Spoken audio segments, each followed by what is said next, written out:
Peace, family. My name is Malik Saleem El-Shabazz, and today I will be going over an introduction to the science of the breath. I have been studying Kriya Yoga and practicing Kriya Yoga for the past 8 years. I got initiated 8 years ago. Prior to that, studied different Eastern philosophies, meditation. And prior to that, I was in martial arts for a lot of my youth. So I had the chance to study the breath, which is very important in fighting and martial arts as well. So that's just a little bit about my background. I'll tell you just a brief description about Kriya Yoga. I won't be going over any of the techniques today of Kriya Yoga, but I will be going over some things that are important about the breath, especially with today's climate. I think our breathing is something that we need to focus on and get back on a positive note with. So first, part one, I'll just have an introduction to Kriya Yoga, my experience, and then part two, the breath and science. And then I'll be finally ending it up with a few affirmations, mantras, and discuss a good breathing technique that you'll be able to practice. And the good thing about this is the things that I'll be talking about and going over today, you'll have the chance to experiment on your own and test out the theories. And that's why Kriya Yoga is the science of the breath, because science, you can test it over and over again to get attainable data. So let's see here. So bear with me, we'll be going through these slides. Now, I pray you guys are having a good day today. The Kriya Yoga technique emphasizes the relationship between breath and mind. The breath influences the mind and vice versa. This reciprocal relationship reveals the secret of controlling the mind. Breath control is self-control. Breath mastery is self-mastery. Breathlessness is deathlessness. The breathless state of samadhi is a realization of the absolute. And I got this from Paramahansa Hirahananda. Forgive me with some of these pronunciations. Yeah, and you can go to Kriya Yoga or Kriya.org for more information on that. This is a Kriya Yoga lineage. You have to be initiated through the lineage. I got initiated through the lineage of Paramahansa Hirahananda and Paramahansa Praknananda, who is currently the head. And you can look down the lineage, starts with Mahavatar Babaji and Paramahansa Yogananda. Take a screenshot of that if you like. These are a few of the books that I read on Kriya Yoga and breathing. What first interests me in Kriya Yoga is I was looking for a form of meditation, a way to calm the mind. So I came across the book Autobiography of a Yogi in the top left-hand corner, if you see it, by Paramahansa Yogananda. If you are interested in yoga or Kriya or breathing or the science of that yoga, science of yogi, you can start out with the self-realization book. It's called Autobiography of a Yogi. And then you can move on to some of the other stuff, like the Yoga Sutras of Patanjali Babaji. Then we have the Holy Science by Swami Sri Yukteswar. And then we have the book of Kriya Yoga by Paramahansa Hirahananda. So just a few of the books, and I'll be referencing information. If you want to know where I got the information that I'll be going over today, I got it from mostly these books. All right, part two, the breath and science. So let's take a deep breath. That's just my nerves. Let's see. Why is our breathing so important? Let's think about that for a second. Why is your breathing so important? What do you think? Well, let's see what the Bible says about the breath. In Genesis 2:7. And the Lord God formed man of the dust of the ground and breathed into his nostrils the breath of life. And man became a living soul. Okay, the breath of life. So what I get from that is that the body is not animate. It's just basically dust, if you want to get down to the root of it. And in order for us to have life, we have to have breath in the life, in our bodies, in order to function, in order to move, in order to be animate. And otherwise, you'll be an inanimate object like a rock. Okay, so let's go on. The only physiology function, which is both voluntary and involuntary, is breathing. Breathing can be controlled consciously by the mind, or it can be allowed to function automatically, like other physiological processes, such as digestion, under the control of the body. Breathing is thus an important bridge between the mind and the body and can influence them both. So I got that. See my reference below, the book Babaji. So basically it's saying that you can control your breathing, or if you don't control your breathing, you're going to breathe anyway. That's the involuntary part. You automatically breathe, just like your heartbeat is involuntary. And then the connection between the mind and the body, that's what I definitely want to look at, how the mind influences the body and vice versa. The effect of emotions on the breath. Okay, so this is where we discuss the mind and how it affects the body. So we have all these emotions that we go through daily, probably multiple times a day. And does our breathing stay the same through each emotion? Let's take a look at that. What we're going to start with the big one, anger. I know a lot of us struggle and deal with anger, provoked or unprovoked. Anger. All right, so the symptom of anger with your breath is jerky. So it's fast, jerky, in and out. That's usually how, when you get very upset or angry, to the point of, your breath is fast. You might be having a good day. You notice that your breath is a different pace.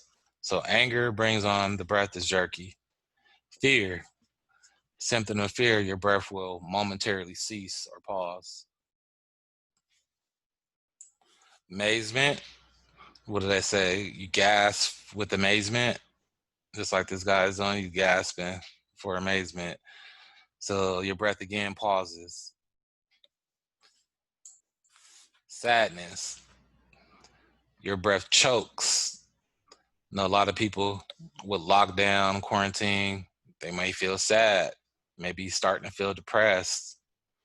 When you're in your deepest state of sadness or depression, pay attention to your breath. Relief, woo, sigh with relief, right? You might be stressing out, waiting on some news, and then you get that call or someone tells you that news, or you find out that the news is good. It's like a sigh of relief. Now I can relax. Now I can breathe normal. Concentration, focus. The breath is slow and steady. If you take a look at the slide here, we got Kobe Bryant going against Allen Iverson. If you notice, he's focused. He's focused on the basketball. He's focused on the person right in front of him. His breath is slowed down. I guarantee that his breath was slow at that time. And you can even notice how the background is fuzzy, because it's like nothing else is around him, but what he's concentrating on is stopping the person in front of him from scoring. And if you notice with yourself, if you ever been into a good book or you studying really hard, you don't really hear your breath. Your breath will start to slow down, or sometimes it'll just be slow and steady because you're concentrating, you're focused. or sometimes your breath does even stop for long periods of time. I'll catch myself holding my breath for a minute if I'm in deep concentration. Restlessness, we've all been there, right? The stress of the day maybe hankering your mind, or stress of what's to come tomorrow, or whatever it is not happening right now, and now you are restless. So the breath is constantly changing after moments of different thoughts. So that means your mind is running different places, and you can't focus on that pillow and that bed. You know you should be getting a rest. You keep checking the clock, counting how many hours. I do it too. I'll turn around and count how many hours I have. Well, I got at least 5 hours if I go to sleep right now, or you do things like that. All right, so that's enough with the emotion. I'm going to give you guys some breathing facts. If we take a look at the medulla oblongata, that's the nervous center that regulates rhythmic muscular contractions involved in breathing. I have a picture here of the medulla oblongata. You notice it goes up to the spine, to the base of the neck, to the base of the brain. It's a lot of important stuff right there, right? That is where your breathing is controlled, the involuntary breathing that we talked about. So here we go. Here's the breathing cycle. So when you inhale, you take in oxygen into the living cells via the bloodstream, and you exhale carbon dioxide. So you inhale through your lungs, through your nose, through your mouth.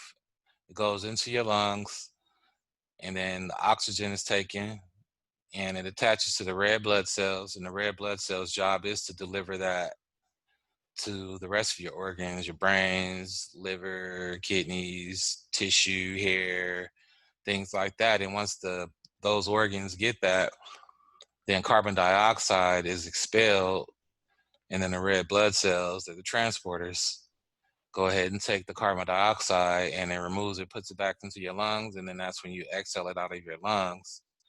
And that's why if you look at plants and trees, and why we have a symbiotic relationship with us, because their breathing cycle is just the opposite of ours. They take in carbon dioxide and they exhale oxygen. So that's why it's important to get out with nature, or even, there's no excuse. You can have plants inside of your home, fresh plants inside of your home. You can still be getting the exchange of that fresh air. Let's see next. It's been confirmed that deep breathing exercises are an effective treatment for both hypertension, which is high blood pressure, and anxiety disorders. It also gives you more energy since we are re-energizing the cells of the body. And some say it can also give you a glow, just like Goku. I think that's his name, Dragon Ball Z. But yeah, so anxiety disorders, with all of the things that are going on now in the world, it's kind of like hard not to have anxiety hit you. So breathing, it's a very, very, very good way to relieve the stress. So just stop, pause whenever you need, and take a deep breath. Just like that. All right. So I'm gonna get a little bit more into the science, or the yogic science of the breath. This is called the law of inverse proportions by Yogi Ramaiah. So this law states that the span of life is inversely related to the rate of breathing. So what does that mean? Longevity of life per breath rate. So according to this law, if a person on average breathes 30 breaths, that's inhale and exhale, per minute, they would live to the ripe young age of 60 years old. Just think about it. I mean, even with the life expectancy in the US, I think is like 80 something, or the late 70s something, maybe for men. It depends, I guess, right? So 30 breaths per minute will get you 60 years old. I mean, you're still a young person if you think about it at 60 years old. And think about, say, if you read the Bible, how Methuselah lived 990 something years old, and even Noah, they said when he built the ark, was 300 years old. So why did these people, these men, regular men, have life so long? Were they following different laws than we were following? I'm sure it has a lot to do with that.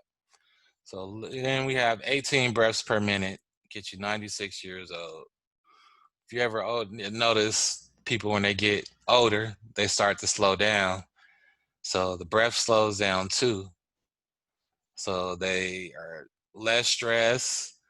Like go to your if you're blessed to have your grandmother or great grandmother or great grandfather, granddad, whatever it may be. If you notice in the older age, they slow down a lot. They don't take things as serious. They don't get angry as fast. It's probably something behind that. So 15 breaths per minute, 120 years old. It seems like a very, very long life, right? But really, you're still young at 120 years old. If the prophets of old in the Bible lived 3, 4, 5, 600, even longer than that in some cases, 120 years old, you would still be a baby. So 15 breaths per minute. And you can test this. I would like for you guys to test this and, comment, tell me what your resting breath rate is. And all you're doing is just gathering information. You're studying yourself, having knowledge of self. And you get your breath rate. And then we'll talk about ways to lower your breath rate towards the end of this slide. Let's look at a few more. So 5 breaths per minute, 360 years old. Everybody talked about the old age of the prophets of the Bible and the men of the Bible, men and women. 1 breath per minute, 1,800 years old. Seems impossible. I don't think it is impossible. Then we have 0 breaths per minute, the deathless state. Now, if you guys are interested, I can later on do a video about 0 breaths per minute or certain yogis and people obtaining what they call the breathless states for minutes, hours, months, even years sometimes, believe it or not. Let's go ahead and see. So look at the example of the tortoise. Some tortoises have been found to have lived up to 400 years. The real reason of longevity is they breathe only 3 to 4 breaths per minute. They also are known to hold their breath underwater for 30 minutes plus. So if you see the little guy, the turtle right there, he lifted his head up, probably took one long deep breath, and then went chilling underwater for 30 minutes, relaxing or doing whatever. I don't know what turtles do under the water, but yeah, you get my point. Yeah, so this law is not only good for men, women, it's good for animals too. Animals, trees. We have a place out here in California called Joshua Tree. It's a desert where they have these trees that they say have been around for 1,000, 2,000, 3,000 years even. And just like I talked before, trees breathe just like we do. So their breath rate would have to be extremely, extremely slow. Maybe breathing once every 10, 20 minutes or once every hour is what keeps them being able to live so long. All right, so let's move on. Wait, let me take a breath.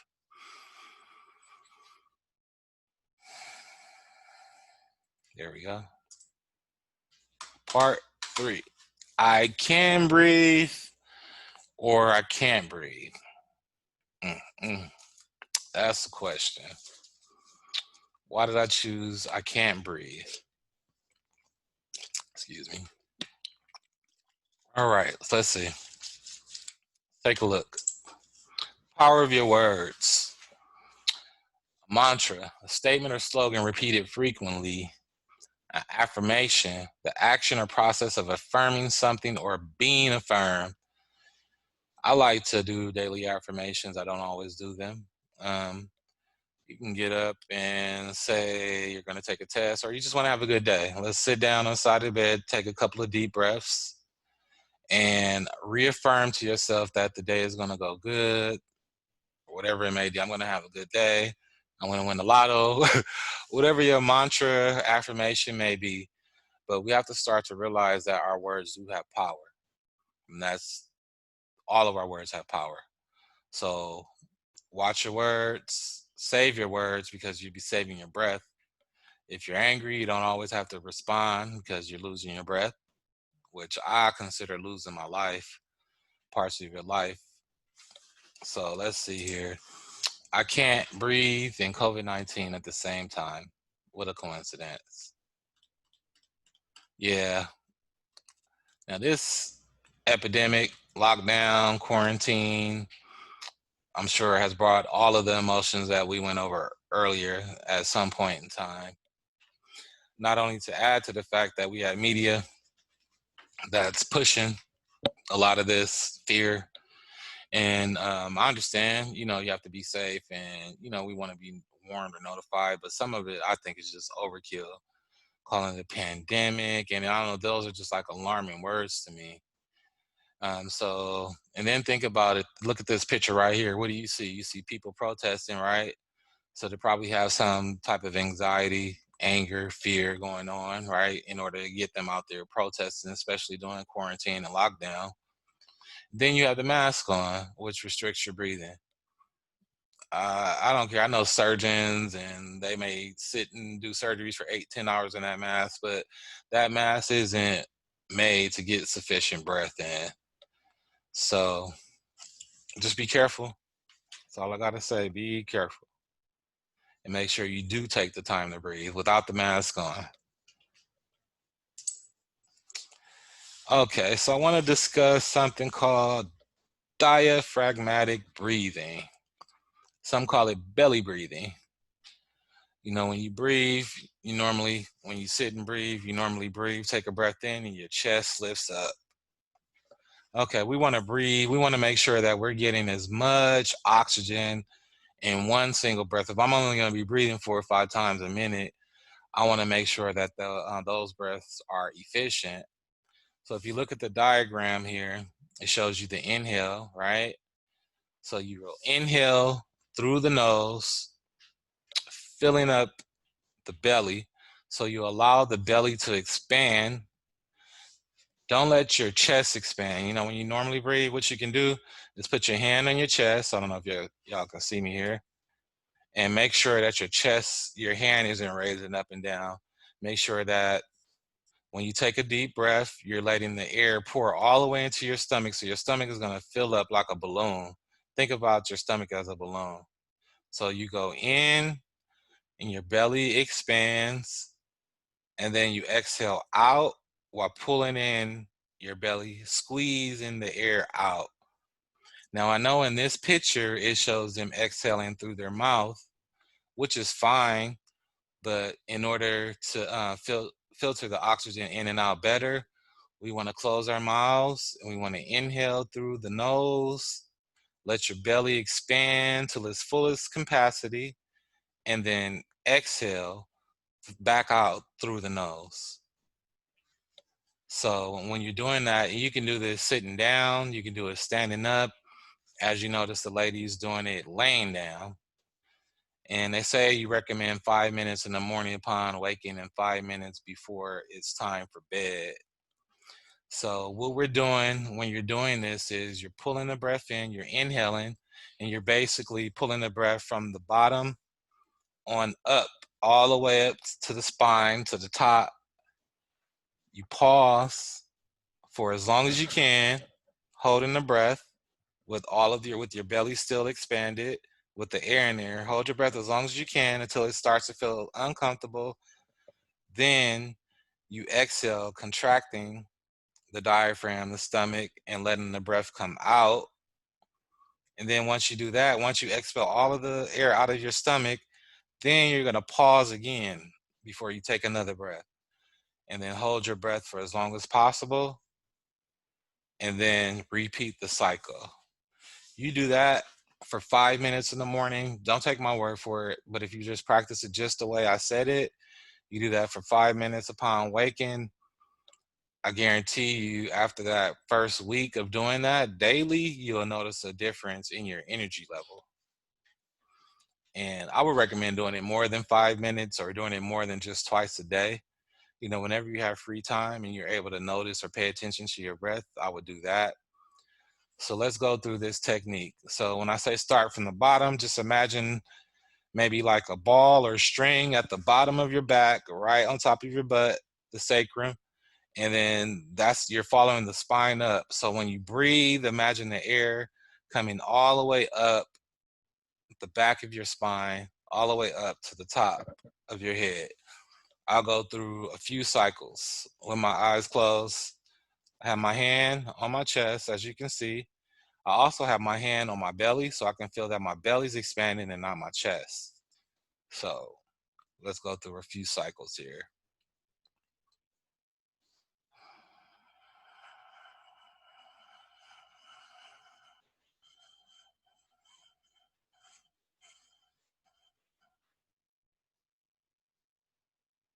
Hold,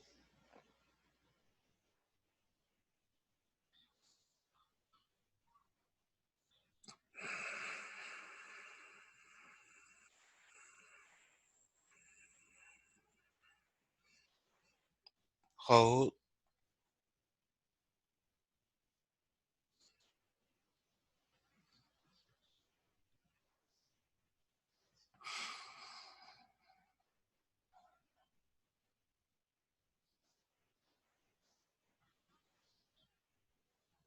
hold.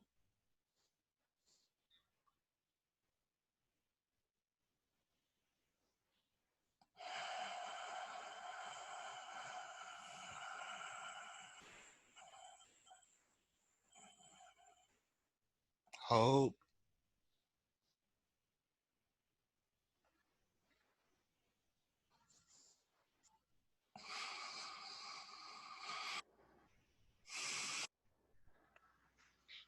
Yeah. So do that a few minutes a day, and you'll get practice, and you'll start holding your breath longer in between with those pauses. Those pauses are important for you to do. Don't hold your breath and pass out. No, I'm saying as soon as you start to feel discomfort from holding your breath and you feel like you want to breathe, breathe. That's all. So it's called diaphragmatic breathing technique. This is something that's good for you to do for yourselves, with your whole family. Everybody can do it, all the way from grandma, grandpa, all the way down to the children. Once if they're able to talk, then they can breathe and hold their breath and do belly breathing. And the more you do that, the more you master that, you'll notice that it'll give you a calming effect, and that'll last longer and longer throughout the day. And then you don't have to worry about the emotions that come and go throughout the day, which we're all going to experience. All right, so let's see here. So if y'all can do me a favor, I want y'all to comment. I want you to do a little experiment here. Pay attention to your breath during these states and write down the pattern of your breath.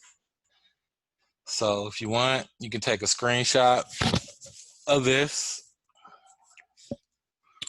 and just go through it. And it doesn't all have to be in a day, but just take notice, pay attention, slow down, take a breath. So look through the anger, anxiousness, restlessness, focus, excited, sad, or down, or whatever the case may be, and you'll start to notice a trend or a pattern of your breath. You can even count and see how many times you're breathing during those times per minute. And know that the more that you breathe, or the faster, the more breaths you take per minute, you know, the shorter you are cutting your life. The longer the longer and fewer breaths that you take per minute, the longer you can live. So test it out. Don't take my word from you. I'm your brother Malik Saleem El-Shabazz, and you have reached the True and Living Righteous Brother channel. If you guys have questions, definitely comment.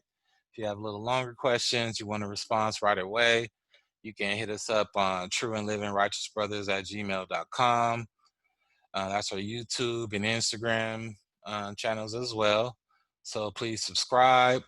We're going to be coming with the facts. We're going to be sharing things with you guys, from eating to breathing, things that are going to enhance your life or better your lives. So, all right, peace and love, family. Assalamu alaikum. Peace. I say namaste.